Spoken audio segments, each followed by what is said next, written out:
Poder de la Palabra, con Fernando Mangual y Jesús María Hernández.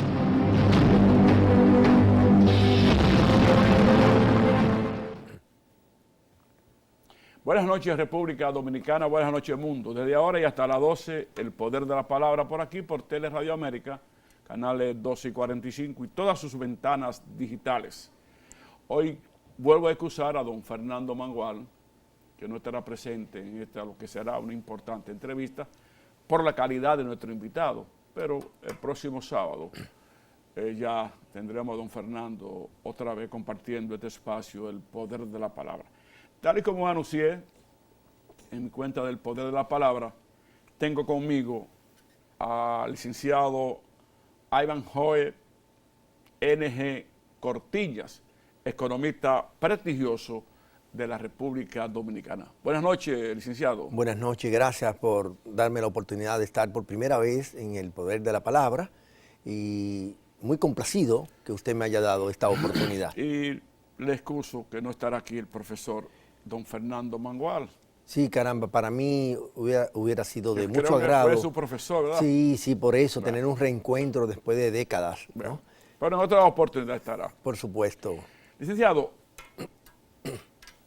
hay un tema que no se quiere tocar con la sinceridad que debería hacerse, porque para muchos analistas resulta un poco incómodo generar comentarios sobre lo que acaba de acontecer.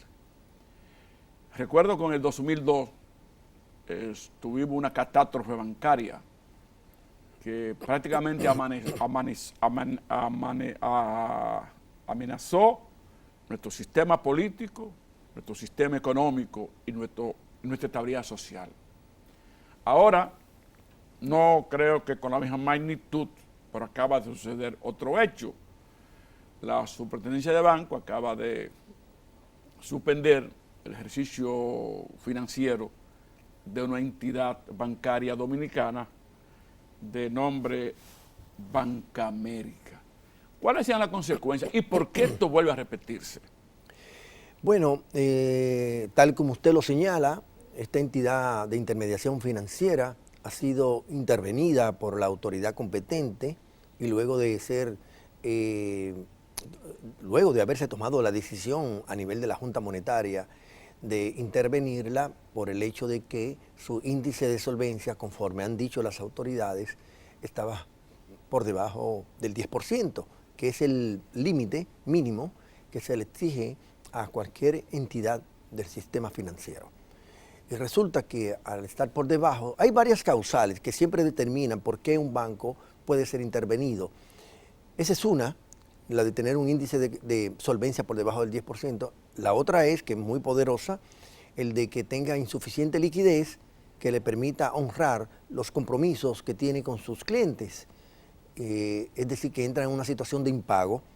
Entonces, la Superintendencia de Bancos ha actuado correctamente, ya con el mandato de la Junta Monetaria, ha intervenido para un proceso de liquidación que, conforme a la regulación vigente, tiene establecido 30 días para hacer lo que se denomina una separación de activos y pasivos, con el objeto de que la entidad liquidada, en proceso de liquidación, ya por parte de la Superintendencia de Bancos, pueda cumplir con los ahorrantes y depositantes de esa entidad financiera y paralelamente también exigirle a los deudores el pago de sus obligaciones.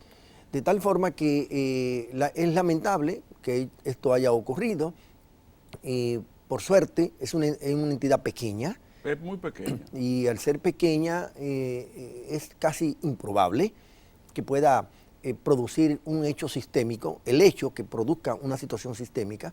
Y yo creo que con esta decisión oportuna de parte de las autoridades, uno espera que todo concluya en forma satisfactoria para las partes. Pero del hecho de que sea pequeña, no debe exonerar a las autoridades de la vigilancia estricta del control de su ejercicio financiero. Mire, contrario a lo que piensan tal vez algunos, el colapso, la quiebra, las dificultades de una entidad de intermediación financiera es muy común en cualquier parte del mundo, incluso en Estados Unidos. Sí, siempre. Y el hecho de que, bueno, nadie desea que ocurra, pero ocurre. Y ante este hecho que ha ocurrido y que todo parece indicar que tampoco se desarrolló en unos días, sino que venía presentando algunas dificultades, conforme ha salido públicamente, las autoridades están abordando el tema. Yo creo que debemos darle la oportunidad a las autoridades que puedan trabajar con la mesura, con los criterios y principios que están establecidos en la regulación y con la tranquilidad que se requiere para solventar esta situación a favor de los depositantes y también para que se mantenga la confianza en Mire, el yo no sistema quiero bancario. ser alarmista, pero el historial del principal banquero de esa entidad es oscuro. Es un historial bastante cuestionado. Inclusive que ha tenido que llegar a acuerdos financieros hasta con los Estados Unidos por las irregularidades a las que ha estado siempre sometido su ejercicio financiero. Entonces, como que nuestras autoridades siempre, como que no tienen el ojo visor, no tienen la lupa para determinar quién puede y quién no puede. Entonces ahora volvemos en un momento en que el mundo está un poco hipertenso con este asunto de la pandemia, entonces se produce esta quiebra bancaria que nos agarró a todos de sorpresa, porque si viene desde el 1918, de 2018, entonces, ¿cómo es posible que siguiera operando si ya las autoridades sabían ese tipo de cosas? Bueno, las autoridades han dicho que la entidad había sido sometida a un proceso de regularización y ese proceso de regularización siempre la entidad reguladora le establece un tiempo que puede variar 6 meses, 1 año, depende de la magnitud de los problemas. Porque una de las cosas que se dicen es que tenía parte de su capital fuera del país. Bueno, yo no puedo opinar en base a lo Eso que... es lo que dice la superintendencia de banco. No le he leído, no. Sí, que tenía parte, que ellos le exigieron que retornara el capital que tenían. Un alto porcentaje fuera del país. Entonces, los controles bancarios de la superintendencia, del Estado, Sí. ¿Cómo es posible que se puedan burlar? Cuando yo voy a salir del país, a mí me revisen hasta los jarretes. A ver, llevo 2 pesos. Sí, habría que examinar el caso, porque de verdad que no conozco en detalle la situación en que se vio envuelta y está envuelta esta entidad y sus principales accionistas. Por su experiencia, ¿esto puede tener algún tipo de incidencia No, que afecte nuestro sistema bancario? No creo, porque se ha actuado oportunamente. Y como le decía, no es deseable que acontezca, pero ha acontecido y ya las autoridades tienen control de la situación y cuanto antes tiene un tiempo establecido. Bueno, usted es muy optimista, yo lo felicito por ese optimismo. No, lo que hay que darle el tiempo a las autoridades para que puedan responder. Si ya ha pasado el tiempo y no se cumple, bueno, uno hace otra valoración. Vamos a ver cómo le responden a los ahorristas, ¿verdad? Uno espera que les respondan bien y no es razón para dudarlo. Porque hay un problema de 836 millones. Pero hay que esperar porque la entidad tiene activos. Bueno, eso tú me lo dices a mí que no tengo ahorro ahí. Si tuviera ahorro ahí, estuviera desesperado. No, definitivamente no voy a ocultar que para cualquier persona que tenga sus ahorros, le crea una situación un poco embarazosa, Así es. algún nivel de inquietud. Porque no es lo mismo cuando usted puede, si tiene un ahorro en una entidad, usted quisiera mañana, ahora mismo, salir a retirar algo de sus tenencias y que lo pueda retirar sin ninguna dificultad, pues eso le da tranquilidad. Podemos decir que nuestro sistema bancario es fuerte, robusto. Todos los indicadores macroprudenciales y microprudenciales de la banca son excelentes. Los niveles de provisión, los niveles de morosidad, el nivel de solvencia, el nivel de liquidez, y de control. la rentabilidad y bueno, el hecho de que tengan esos indicadores es un reflejo de que yo creo que la regulación está funcionando. Y qué bueno, porque el país tiene que aspirar Obviamente que sí. a que las entidades jueguen su rol.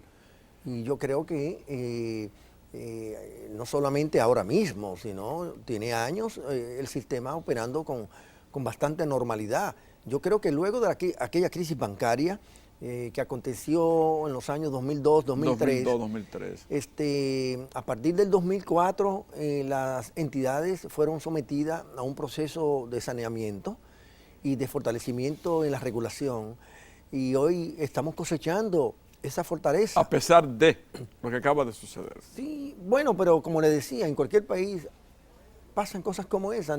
República Dominicana. No, nunca pensó es el que único. Lehman Brothers iba a... Exacto, y estamos hablando a colapsar, y y colapsó. estamos hablando de Lehman Brothers, ¿no? Sí. No estamos hablando de Banca América.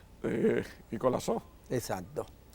Licenciado, el pueblo llano, el pueblo trabajador, cuando hablan de tasa de interés, tiene poca respuesta.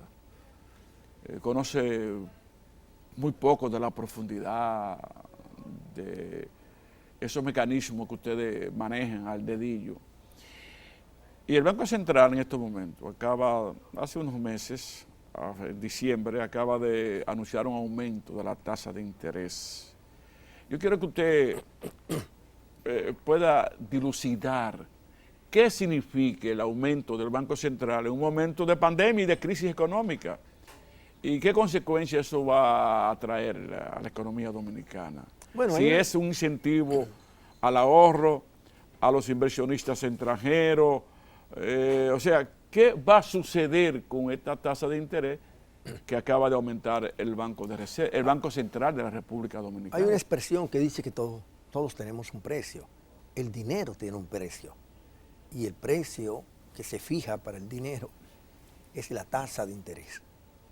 Los bancos comerciales, ya sea bancos múltiples, entidades de intermediación financiera establecen un precio que es la tasa de interés.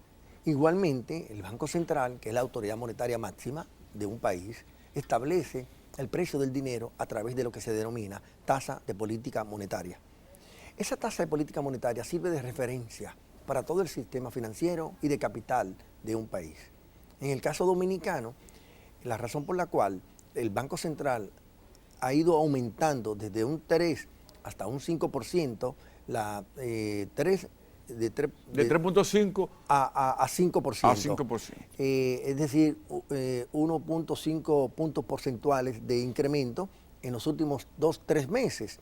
Ese incremento de la tasa de política monetaria obedece a que en la República Dominicana se ha producido un proceso de inflación que se inició desde el del primer trimestre del año 2021. De 21, así es. En ese entonces las autoridades decían que era una inflación transitoria. Y bueno, como transitoria no tomaron las medidas. Ya en forma tardía, las autoridades monetarias han ajustado hacia el alza la tasa de política monetaria porque se dieron cuenta que la inflación no ha sido transitoria, sino que ha llegado... No está estática tampoco. No está estática, ha estado en crecimiento. Ha estado en crecimiento. En el año 2020 cerró en 5.5% y en el año 2021 cerró en 8.5%. Y todo indica que este mes de enero del año 2022 el incremento de los precios ha continuado porque justo en el cierre de la semana, de esta semana, ya el precio del petróleo en los mercados internacionales, el WTI, que es el que compramos aquí, se sitúa en más de $91 el precio del barril del petróleo. Por lo tanto, estamos hablando de que las autoridades han reaccionado en forma tardía en el ajuste hacia el alza de la tasa de política monetaria. Esa alza lo que procura es encarecer la inversión. Licenciado, escúcheme. Usted dice que las autoridades respondieron tardíamente al incremento de la inflacionario. Porque se apostó a un mayor crecimiento de la economía en el año 2021. Y en términos de objetivos, priorizaron el crecimiento económico para presentar al cierre del año de que ha sido una de las economías que más ha crecido en la región o en toda América Latina. Y entonces sacrificaron otros objetivos clave. ¿Cómo cuáles? El de la meta de inflación. Todo Banco Central se guía por lo que se denomina meta de inflación, que es el ancla, es el precio ancla de referencia que establecen las autoridades monetarias para guiar toda su política monetaria. Y resulta que esa meta de inflación es de un 4% conforme al programa monetario. ¿Y de cuánto fue la inflación el año pasado? De 8.5%, es decir, que más que la duplicó. Por lo tanto, se sacrificó el cumplimiento de los objetivos monetarios en aras de hacer crecer la economía, como un poco para poniendo en supremacía la política fiscal versus la política monetaria. Entonces, el hecho de aumentar la tasa, vamos a hablar llano, ¿se debe para recaudar, para fortalecer? O sea, ¿cuál es el fin en un momento tan difícil como esto? El fin es encarecer el precio del dinero para que la inversión disminuya y por lo tanto la economía no se sobrecaliente. Pero entonces no se está reflejando en el consumidor lo que se está haciendo. Se va a reflejar ahora. ¿Favorablemente? Sí, no negativamente, porque en el año 2021 hubo lo que se denomina consumo de venganza. La población que estaba ávida de demandar, de consumir, por el año del cierre de la muerto economía, que tuvimos exacto, en el 2020, entonces se le abrieron las compuertas, se le abrieron las puertas y todo el mundo salió a comprar. Y ya vamos a hacer nuestra primera pausa y regresamos.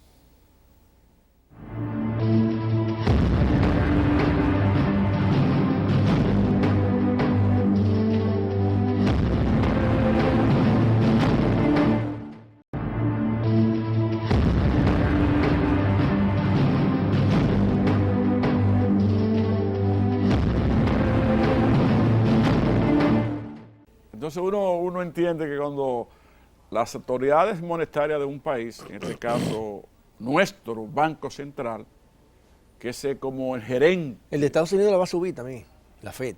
Sí, toma medidas es con una sola finalidad, pienso yo, que para beneficiar, estabilizar, pero en el caso que se ha dado, no, según acaba de decir este experto en economía, el licenciado Ivan Hoppe.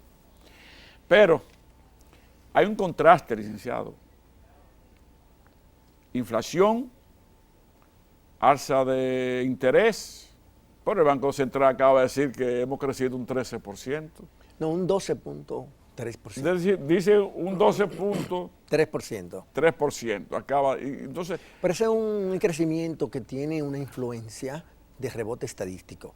Lo que se llama rebote estadístico porque el crecimiento del año 2021 se compara con el año 2020. El año 2020 tuvimos un decrecimiento de menos 6.7%, entonces la base de comparación es muy baja, en este caso negativa, y por eso se produce lo que se denomina rebote estadístico. Si uno calculase el rebote estadístico ponderal, el crecimiento del 2021 no sería de 12.3%, sino de 5.6%. Porque si al 12.3% usted le resta el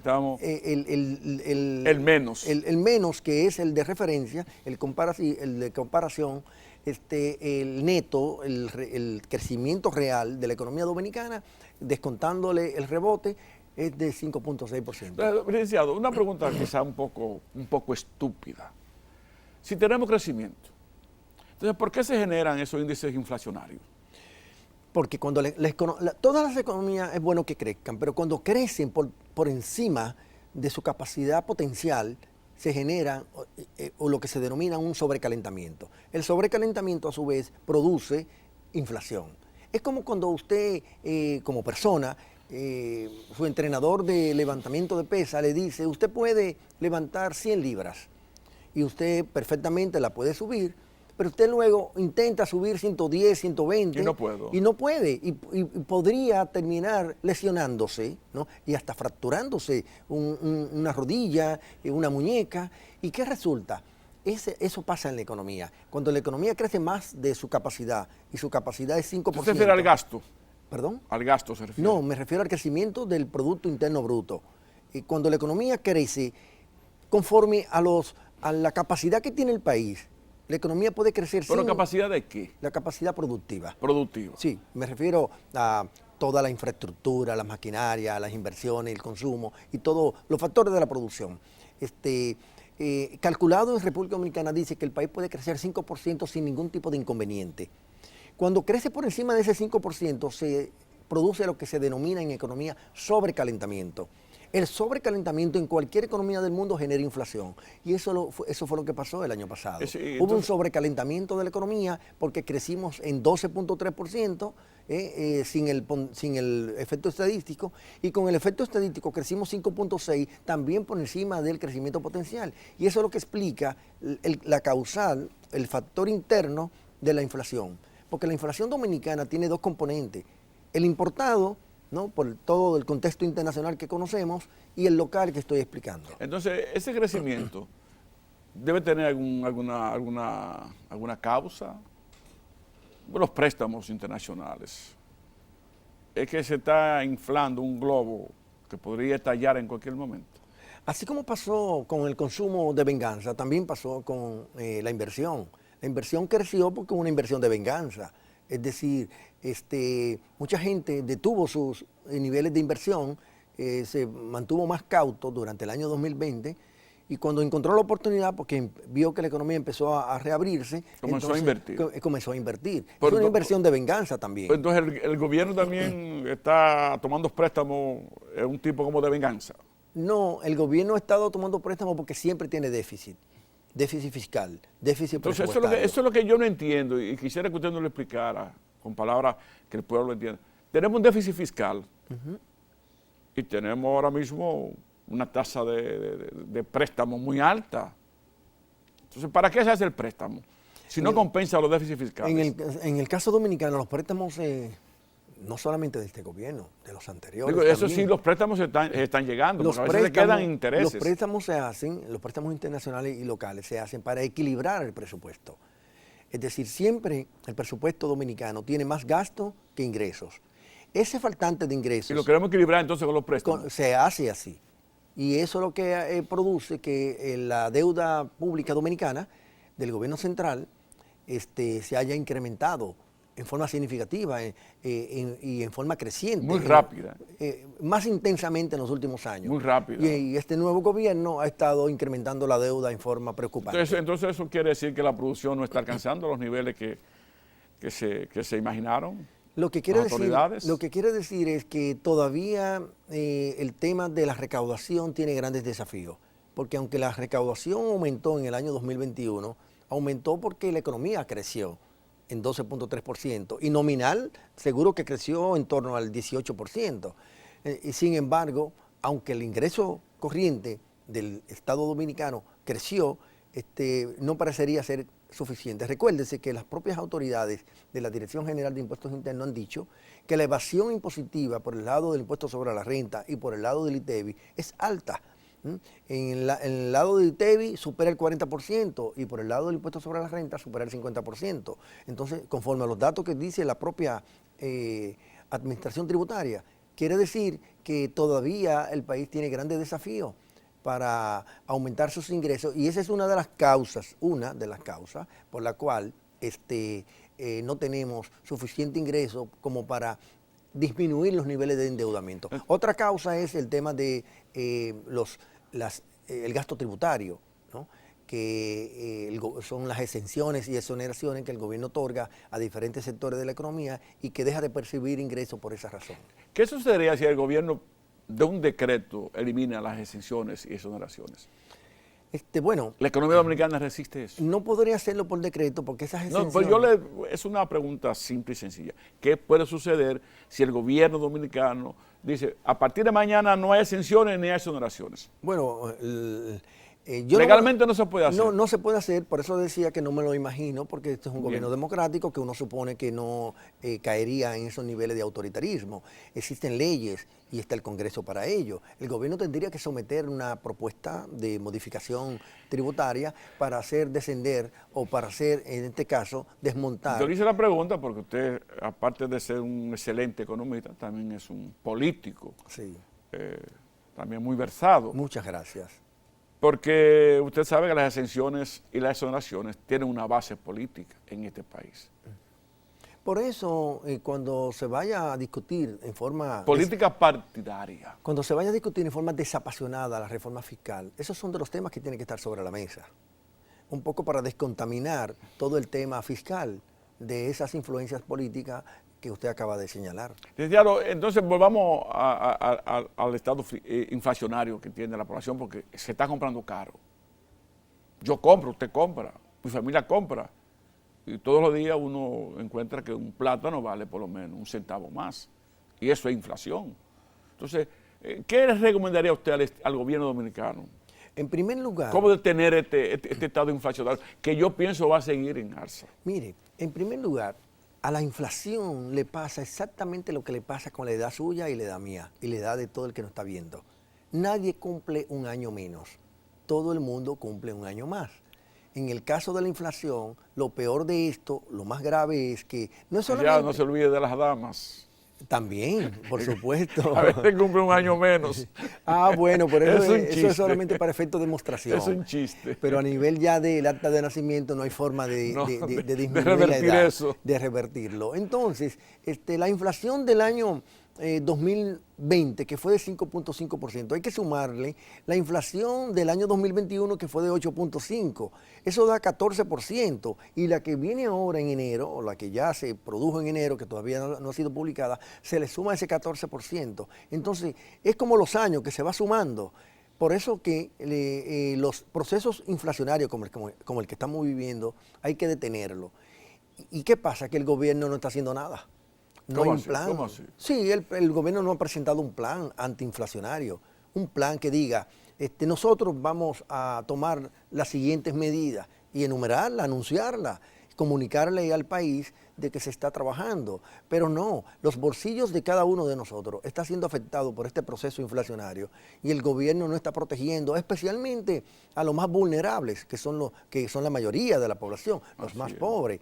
Y yo creo que es tiempo, el gobierno ha perdido tiempo en presentar un plan antiinflacionario que requiere la economía dominicana, porque si no se ejecuta un plan antiinflacionario, el crecimiento económico que tienen estimado las autoridades para el año 2021 se va a comprometer.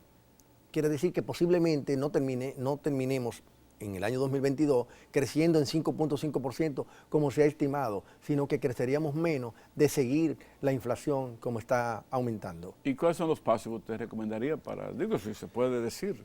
Yo esperaría primero que sean ellos los que lo propongan, porque bueno, uno no se da cuenta. Pero darle una manito al gobierno nunca Bueno, está de para ser más. generoso con usted y tal vez con las autoridades, lo primero que yo accionaría en la dirección de mantener la política de subsidio a los combustibles. Y puede ser focalizado.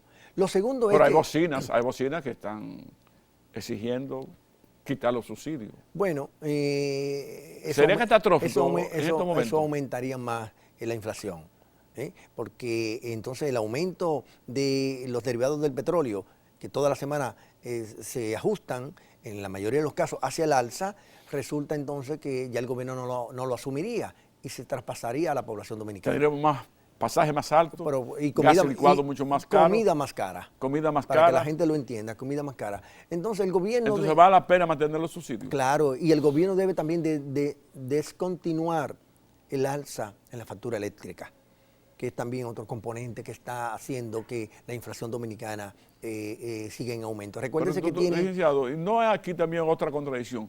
Mientras se tiene una tasa de subsidio hacia esos sectores, entonces también aumenta el costo de Porque la no hay un energía. plan. Esas contradicciones que usted advierte es porque no hay un plan. Por eso es que estoy diciendo que el gobierno debe elaborar un plan antiinflacionario, tanto por el lado de los ingresos como por el lado de los gastos.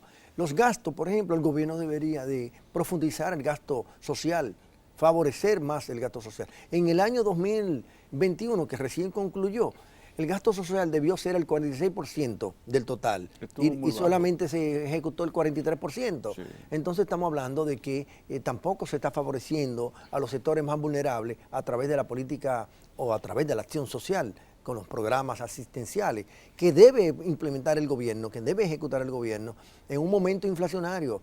El riesgo más alto que tiene la economía dominicana en este año 2022 es la inflación. El riesgo más alto. La inflación. La inflación. Entonces, Y si las autoridades no terminan de entenderlo, el plato roto que ya lo está pagando la población dominicana, lo estaría pagando entonces todo el país. Esa inflación podría también tocar las puertas, las cortinas del Palacio, ¿verdad? Un año ya preelectoral, donde se están dando los toques finales para el proyecto reeleccionista. Sí, en ese proyecto reeleccionista usted sabe que ya empezaron a cambiar el relato. Primero, cuando hicieron sus estatutos, cuando se fundó el PRM, con el nombre de Moderno, Partido Revolucionario Moderno, resulta que en sus estatutos establecieron la no reelección. Había que vender eso. Sí, pero ahí lo de que no es moderno, porque ahora dicen que estamos ajustando los estatutos a la Constitución, y como la Constitución permite 2 elecciones consecutivas, entonces, o sea, la reelección, entonces ellos supuestamente ajustan sus estatutos a esa nueva Pero los estatutos fueron elaborados precisamente en el marco de la actual Constitución. Precisamente, no tenían que ajustarlo, porque es que nadie lo obligó a ello. Debieron haber nacido ajustados. Claro, porque nadie lo obligó a ello a establecer eso en los estatutos. Tiene razón. Entonces yo digo que imagínense en un ejercicio de proyección que el PRM pueda volver a ganar las elecciones. Pues en el 2027 construirían otro relato para modificar ya la Constitución y permitir una nueva reelección, como hizo Danilo. Entonces yo creo, Danilo Medina, yo lo que creo que el Partido Revolucionario Moderno ha enterrado ese discurso de modernidad porque construyó un relato para hacer una camisa, ¿no? a su medida. Del presidente don Luis Abinader. Con el tema de permitir la reelección presidencial. Porque, reitero, cuando hicieron los estatutos, la Constitución actual estaba vigente. Bueno, lo importante ahora es que no hay que modificar la Constitución, porque lo establece. Bueno, ya hubo una segunda repostulación. Ya hubo una señal con el tema del 50+1, pero la población inmediatamente reaccionó. Eso es delicado, ¿eh? Muy delicado. Eso es delicado tocar eso, porque si es verdad que eso tuvo un nacimiento difícil. Es que las constituciones no pueden estar modificándose por coyuntura. coyuntura. Estoy de acuerdo con usted. La constitución es la Carta Magna, ¿no? Cuando se modifica, debe modificarse en forma estructural. No como lo hizo el señor Danilo Medina, que la modificó para hacerse un trabajo a su personal. medida. Sí, para permitir que... Mire qué sencillo esto, ya casi nos vamos a la pausa. En los países desarrollados, cualquier niño le habla a usted de la Constitución, de la única que conocen. Aquí ni siquiera nosotros los viejos podemos hablar de la Constitución, porque todos los días nos dan una nueva. Exacto, habría que examinarse. Habría que examinarse. Y hasta se quema uno. Licenciado, con su permiso, vamos a regresar.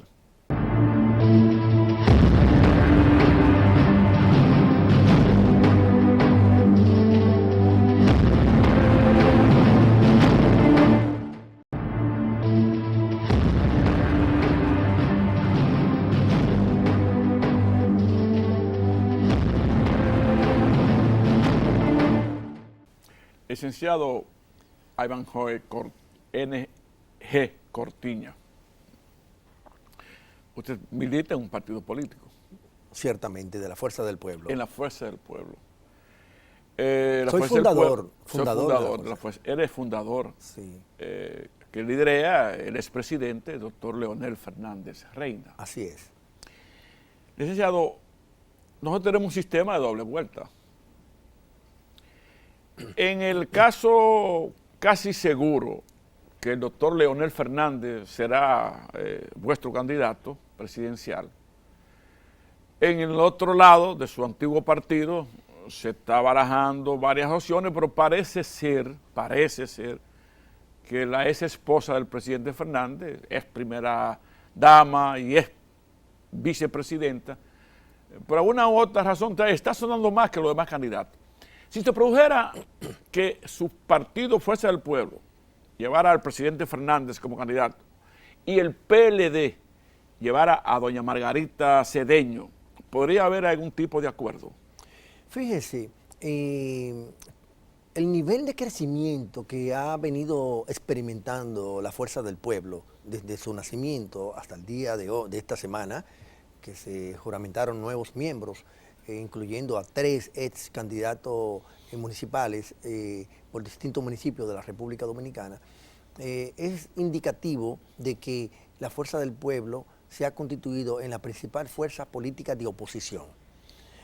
Y si ese crecimiento nosotros sabemos mantenerlo hasta el 2024, nosotros llegaremos a competir de tú a tú con el partido de gobierno, que es el que está en primer lugar. ¿Se refiere de tú a tú en segunda vuelta? No, en primera vuelta. En primera vuelta. Sí, sí. Entonces, ahí ya se definirán en esa coyuntura cuáles son los acuerdos, las alianzas que se produzcan. ¿Pero hay alguna posibilidad de que se produzca alguna alianza entre el presidente Fernández y su ex esposa? Mire, yo creo que en política, cuando se está compitiendo, todas las cartas se ponen sobre la mesa y nadie puede cerrarse, ni tampoco abrirse en forma anticipada. Yo creo que la coyuntura, como lo estoy proyectando, muestra que la Fuerza del Pueblo quedará cómodamente compitiendo para el primer lugar, y si no en primer lugar, en segundo lugar, pero cómodamente, con un poco margen de diferencia, con el que pudiese quedar en primer lugar en caso de que se mantenga liderando el sistema de preferencia electoral como partido político, que es el caso del PRM, que es el partido de gobierno. Entonces, cuando se produzca ese momento, las circunstancias dirán quién tendrá mayor capacidad de alianza, porque fíjese, hace poco en Chile se produjeron las elecciones. Sí.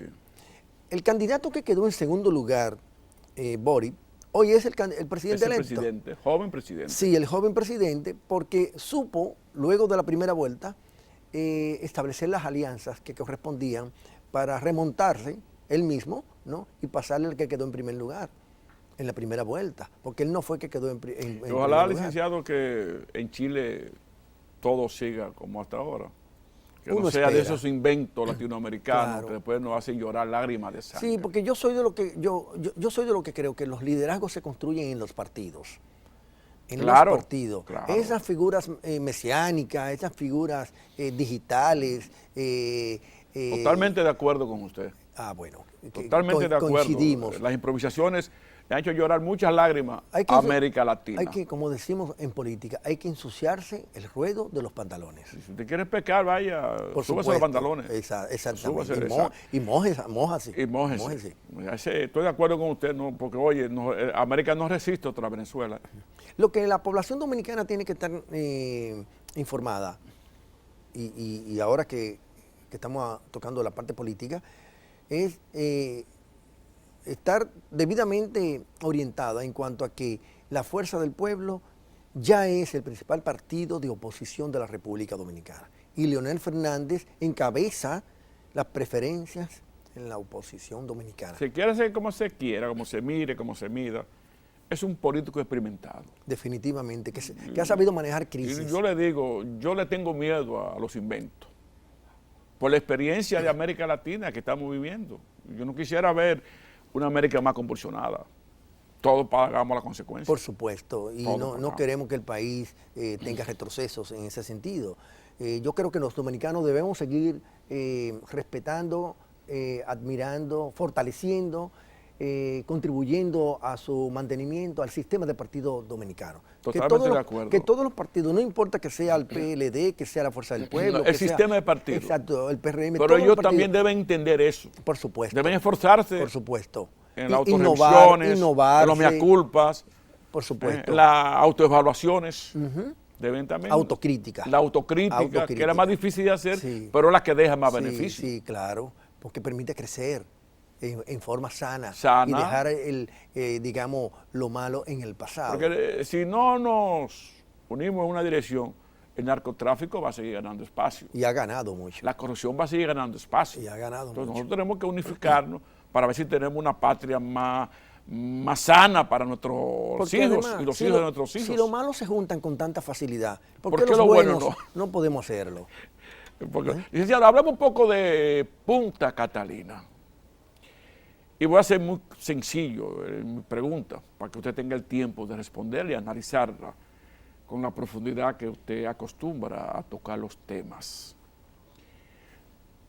¿Cuál sería la suerte de Punta Catalina si el Congreso finalmente decide aprobar el contrato que acaba de enviar, que está ahora mismo en stand-by, está con un limbo, pero todavía está allá el contrato, no ha sido retirado?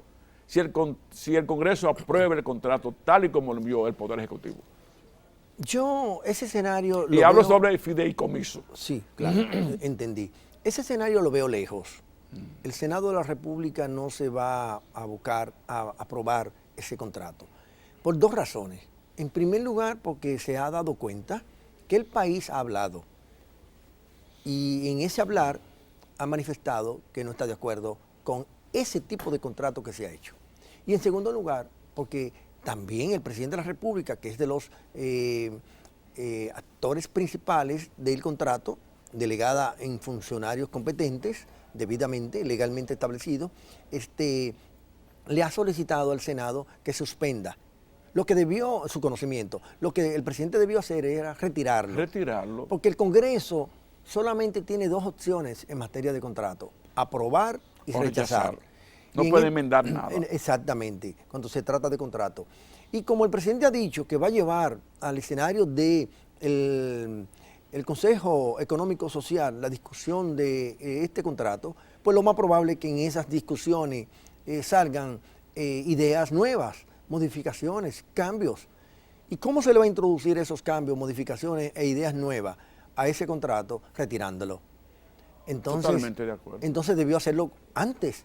Ese discurso que él pronunció a la República en días pasados, en vez de pedir que se suspenda su conocimiento, debió retirarlo, que debió ser la voluntad del presidente y del gobierno. Retirarlo para entonces llevarlo, porque en términos legales los senadores están en la perfecta libertad de discutirlo. De amanecer mañana y aprobarlo o rechazar, o bien rechazarlo, ¿no? Lo puede hacer, nada se lo impide legalmente hablando. Tal vez el sentido del olfato político no dice eso, pero legalmente en un país tal vez desarrollado las cosas se manejarían de esa forma. Pero el presidente debió retirarlo precisamente ¿para qué? Para que el Senado de la República no se vea lacerado en su reputación. Porque ¿Usted cree que puede amanecer un día con un fideicomitente o fideigobierno? No, puede amanecer un día con un mañana pasado, con una aprobación. No, yo pienso que no. El Senado de la República no muestra ese nivel de fortalecimiento institucional como para marcar total independencia. Yo sí creo que Se olvide que ahí están los teléfonos. Ahí están los teléfonos. Los teléfonos están ahí. Ok. Y este es un país presidencialista. Precisamente, pero el presidente le ha dicho que... Sí, pero lo que el presidente le dice, voy a posponer, pero no ha retirado el contrato. Sí, pero yo creo, bueno, él le solicitó que suspendan la discusión. Yo creo en la buena fe del Yo presidente. creo en la palabra del presidente, él fue que lo dijo. Nadie lo obligó a decirlo y él fue que lo dijo.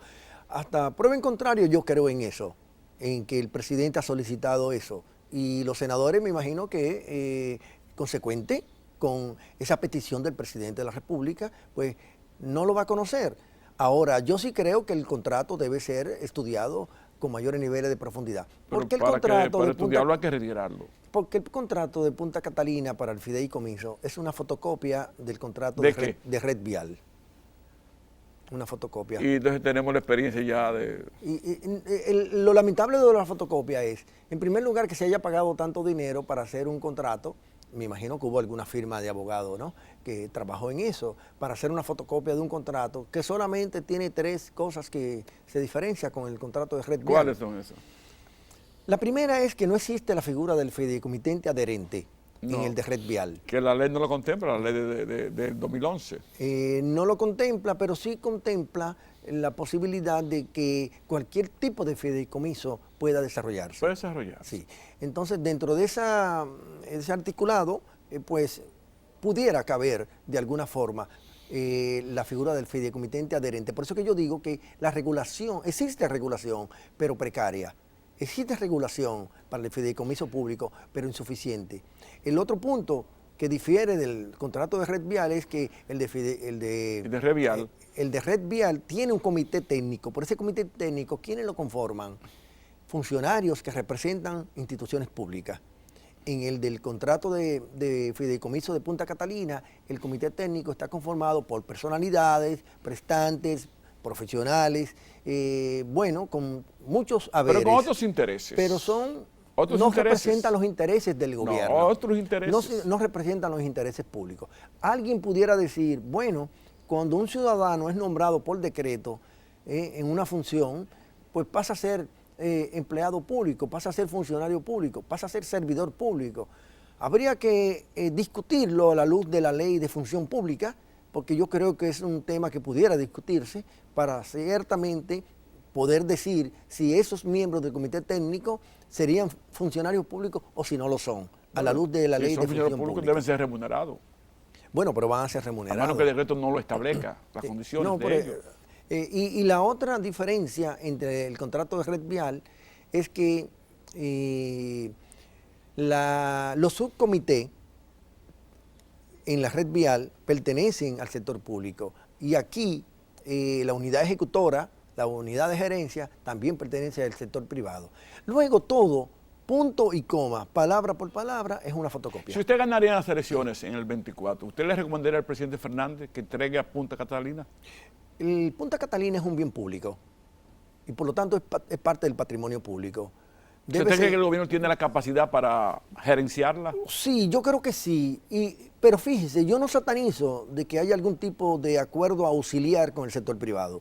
Yo creo que el Estado perfectamente puede ir de la mano con el sector privado y el sector privado de la mano con el sector público en cualquier iniciativa, sea esta, la de Punta Catalina, o cualquier otra que eventualmente en cualquier otra iniciativa pueda desarrollarse. Yo creo que eso es saludable, incluso la propia Constitución de la República lo contempla y la propia ley de la alianza público-privada. Público-privado. Entonces yo creo que siempre que sea en beneficio del país, que la capacidad gerencial del Estado Dominicano pueda mejorarse con gente prestante del sector privado, pues bienvenido. Y que se le pague el salario que corresponde, bienvenido, porque lo bueno cuesta. Lo bueno ¿no? cuesta. Lo bueno cuesta y si uno... Pero siempre que eso bueno esté al servicio. Pero claro, de la población. es para que esté al servicio, como un patrimonio público, para que esté al servicio de la sociedad dominicana. Demasiado dinero nos costó a nosotros esa planta. Sí, un dinero que no ha sido todavía suficientemente Y hay cuantificado. personas, con todo el respeto que merece, que huelen a apagón eternamente. Licenciado, aquí se habla mucho del turismo. Y el turismo es un renglón importante para nosotros. Pero como que se habla poco de la diáspora dominicana, que nos envían 10.000 millones de dólares anual. O sea, ¿en qué renglón un gobierno de su partido pondrían ustedes a nuestros hermanos compatriotas que viven en el exterior? Porque ellos no reciben nada a cambio de ese esfuerzo que hacen. Mientras tanto, aquí el turismo le damos todo. Y del turismo, ¿qué porcentaje se queda aquí? Yo aspiraría, partiendo del hecho de que los 10.000 millones de dólares que ingresaron en el año 2021 a la República Dominicana por concepto de remesas. Es un monumento hay que hacer. Lo primero es que hay que destacar que fue a costo cero. Al país, el país no tuvo que invertir un peso para recibir 10.000 millones de dólares que ayudaron al crecimiento económico, ayudaron a la familia dominicana a sostenerse, ¿no? Porque son remesas familiares. Yo creo que lo menos que puede hacer un gobierno, y yo espero que el de la Fuerza del Pueblo lo pueda hacer, es permitirle que todo dominicano que quisiese retornar a la República Dominicana venga exonerado de todo tipo de Abrirle la pago. puerta. Abrirle la Bienvenido, puerta. hermano. Venga, bienvenido, que ya usted dio mucho al país. Usted envió muchas remesas. Pero lo hacemos con los turistas, eso sí. Sí, pero, no con ellos. Exacto. Tanto así que hasta seguro de salud se le paga. Licenciado, en pocas palabras, nos quedan segundos. De cada dólar de turismo, ¿cuánto le quedan al país? No preciso ahora mismo mentalmente, pero hay el Estado Dominicano tiene beneficios porque hay ingresos fiscales que Porque aquellos entran todos y dejan todos los beneficios. Totalmente. No, si lo hacemos en forma comparativa, no hay forma de decir que el sector turismo deja más beneficio, porque estamos hablando que el costo es cero para las remesas que envían los dominicanos. Ojalá que el gobierno dominicano atienda su sugerencia de que a los dominicanos y dominicanas que viven en el mundo exterior, cuando regresen y quieran regresar a nuestro país, solamente le digan, bienvenido hermano, entre. Esta es su casa. Entre con sus maletas. Y su carro. Su carro, su mudanza. Solo un chequeo simple. Por supuesto, lo de rigor. Lo de rigor. Lo de rigor. Ojalá que el gobierno dominicano pues, atienda las sugerencias que ha hecho este distinguido invitado, a quien vamos a agradecer por su comparecencia. Y recordando a un gran comentarista dominicano, cójase 5 segundos para despedirse. Bueno, agradecerle al Poder de la Palabra y a usted, María Fernández, por darme la oportunidad de estar por primera vez y que yo espero que no sea la última, y que la población dominicana se mantenga atenta a todo lo que hace la Fuerza del Pueblo, un partido que está creciendo y que ya se ha colocado, se ha posicionado en el principal partido de la oposición, y que al gobierno prepara un plan antiinflacionario para que proteja los bolsillos de los dominicanos. Licenciado, muchas gracias y hasta el próximo sábado.